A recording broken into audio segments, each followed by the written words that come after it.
Bonjour à tous, bienvenue dans ce nouveau numéro. Présidentielle américaine, Trump enchaîne les meetings et se prépare à contester le vote. Ces veilles d'élections aux États-Unis, demain mardi 3 novembre, les Américains éliront leur président et dans cette dernière ligne droite, Donald Trump met les bouchées doubles. Ce dimanche 1er novembre, il a fait 5 meetings dans 5 États différents, critiquant son adversaire démocrate et appelant les électeurs à voter républicain. Malgré la pluie et la neige, ils étaient nombreux comme d'habitude à venir soutenir leur candidat favori. En l'espace de 12 heures, Donald Trump s'est rendu dans 5 États décisifs: le Michigan, l'Iowa, le Caroline du Nord, la Géorgie et la Floride. Le message est toujours le même, lui seul peut conduire l'Amérique vers le succès et la protéger des ennemis.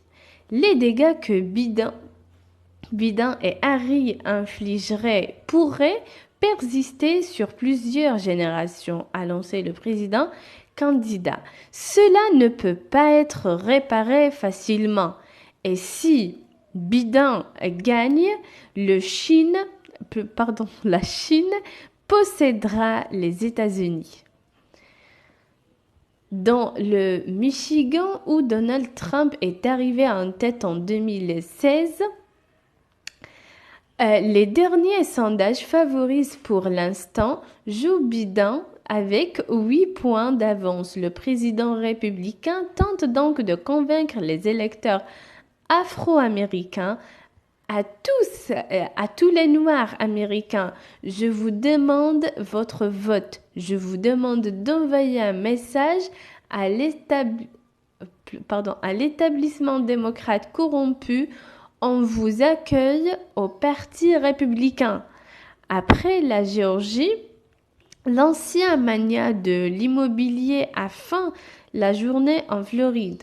C'est l'État faiseur de rois, disent les Américains, puisqu'avec ses 29 grands électeurs, il rapporte le plus de points derrière la Californie, le Texas et New York. Comme toujours, les sondages sont extrêmement serrés ici.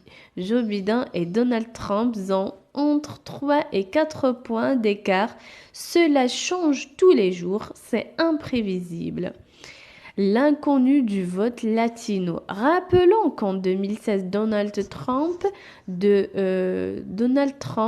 l'avait emporté ici avec 100 000 voix d'avance. Alors, si Joe Biden parvient à obtenir la majorité en Floride, il n'aura besoin de gagner qu'un seul autre État, pivot du Midwest, pour remporter l'élection. L'enjeu est immense. Donald Trump doit gagner la main sur la Floride.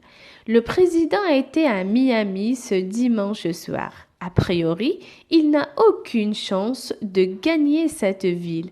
Malgré une importante communauté cubaine très républicaine, Miami vote en général démocrate. Alors pourquoi venir en terre hostile? Parce qu'il joue sa réélection sur les marges, c'est-à-dire sur sa capacité à attirer de nouveaux électeurs, notamment au sein de la communauté latino. Elle représente 17% de l'électorat en Floride et a enregistré une hausse de 400 000 nouveaux électeurs qui, par rapport à 2016, qui choisiront-ils? C'est l'une des inconnues du scrutin. Trump se déclara-t-il vainqueur dès mardi?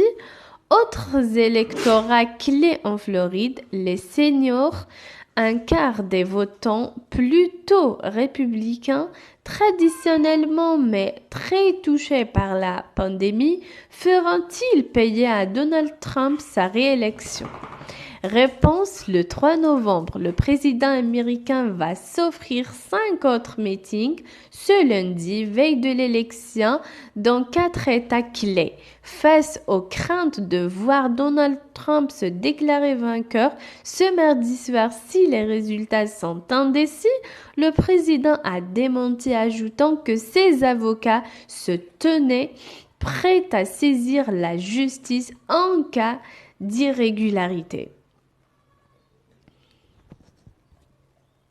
Si vous souhaitez recevoir plus d'infos, abonnez-vous à la chaîne et activez la cloche de notification pour ne rater aucune de nos prochaines vidéos. Merci.